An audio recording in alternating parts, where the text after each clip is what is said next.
Welcome back to my channel. আমার চ্যানেলে সকল বন্ধুদের জানাই অসংখ্য ধন্যবাদ। আবারও চলে এলাম আপনাদের মাঝে আর একটা রেসিপি নিয়ে। আজকে আমি করে দেখাবো চুষি পিঠা, সুজির চুষি পিঠা। তো চলুন, আপনারা অনেকভাবে অনেক রকম করে খেয়েছেন, আজকে আমি সুজি দিয়ে এটা বানিয়ে দেখাবো। তো আমি এখানে নিয়ে নিয়েছি 1 কাপ সুজি। সুজিটাকে আমি 1 কাপ মেপে নিয়েছি। এরপর আমি এখানে একটা ফ্রাই প্যান বসে এর মধ্যে দিয়ে দেব 1.5 কাপ পানি। আমি এখানে 1 কাপ সুজি নিয়েছি, তার জন্য আমি এখানে 1.5 কাপ পানি দিয়ে দেব। পানিটা দিয়ে আমি একটু ভালো করে ফুটিয়ে নেব। তো দেখুন, পানিটা আমার ফুটে গেছে। এরপর আমি এর মধ্যে দিয়ে দিলাম 1 চিমটে লবণ। লবণটা দেওয়ার পর এখানে আমি দিয়ে দিলাম সুজিটা। 1 কাপ সুজিটা আমি এর মধ্যে ভালো করে ঢেলে দিয়ে এভাবে করে নেড়ে চেড়ে ভালো করে মিশিয়ে নেব। এটাকে একটা ডোয়ে পরিণত করে নেব। যেভাবে আমরা রুটি বানাই, একটা ডো তৈরি করি, সেভাবে এটাকে একটা সফট ডো তৈরি করে নেব। দেখুন, এটা আমার হয়ে গেছে। এরপর আমি এটাকে একটা প্লেটে উঠিয়ে নেব। তো আমি একটা প্লেটে উঠিয়ে নিয়েছি, এটাকে আমি ঠান্ডা করে নেব। তো এটাকে কিছুক্ষণ পর আমি ঠান্ডা করে নেওয়ার পর এটাকে আমি হাত দিয়ে এভাবে একটু ভালো করে মেখে নেব। তো দেখুন, এটা অনেক সুন্দর হয়েছে। এরপর আমি এখানে যেভাবে আমরা রুটি বানাই, লেচি কাটি, সেভাবে এরকম করে ছোট করে লেচি কেটে নেব। বাকিটাকে এখানে আমি প্লেটে তুলে নিলাম। এরপর আমি এটাকে হাত দিয়ে এভাবে প্রথমে গোল করে নিয়ে তারপর এটাকে এভাবে একটু লম্বা করে নিলাম। এরপর আমি হাত দিয়ে এরকম একটু করে অংশ কেটে নেব, নিয়ে এরপর হাত দিয়ে এটাকে আমি একটু লম্বা করে নেব। দেখুন, এই রকম হবে ঠিক দেখতে।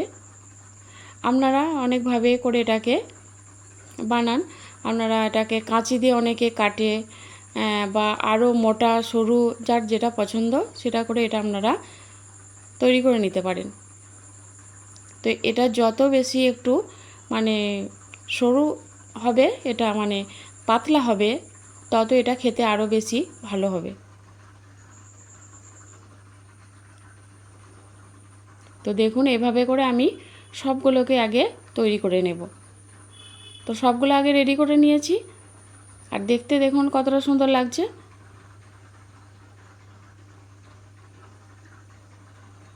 এরপর আমি এখানে দুধ নিয়েছি 500 গ্রাম। দুধটাকে আমি ভালো করে ঘন করে নেব। আর এখানে আমি নিয়েছি খেজুর গুড়, আর এখানে আমি নিয়েছি পাউডার দুধ, তার সঙ্গে নিয়েছি অল্প একটু কেশর। হাতের কাছে আপনাদের থাকলে দিতে পারেন, না হলে বাদ দিতে পারেন।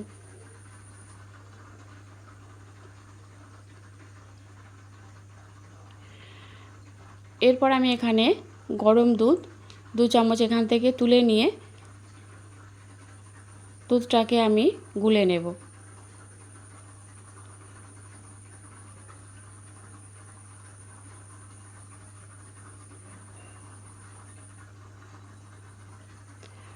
তো আমি আবারও বলছি, আপনাদের হাতের কাছে যদি কেশর থাকে তাহলে দেবেন, আর না হলে এটা বাদ দিতে পারেন।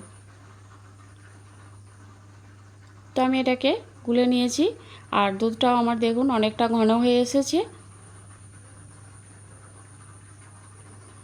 এরপর আমি এখানে এটাকে ঢেলে দিলাম, দুধের সঙ্গে ভালো করে নেড়েচেড়ে মিশিয়ে নেব।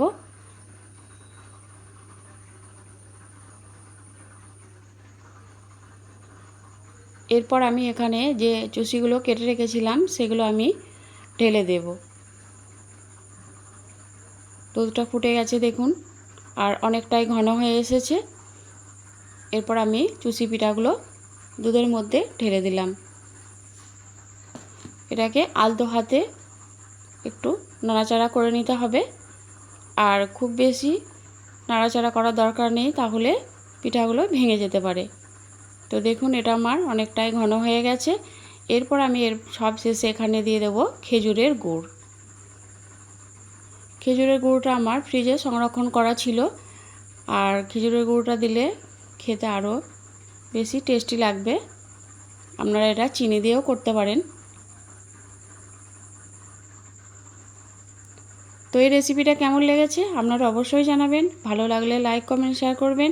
আর যারা নতুন বন্ধু আমার চ্যানেলটা এখনও সাবস্ক্রাইব করেননি, তারা অবশ্যই আমার চ্যানেলটা সাবস্ক্রাইব করে আমার পাশে থাকবেন। আর এই রেসিপিটা কেমন লেগেছে আপনারা অবশ্যই কমেন্ট জানাবেন। আজকের মতো এখানে, আবার দেখা হবে পরের ভিডিওতে। ভালো থাকবেন, সুস্থ থাকবেন।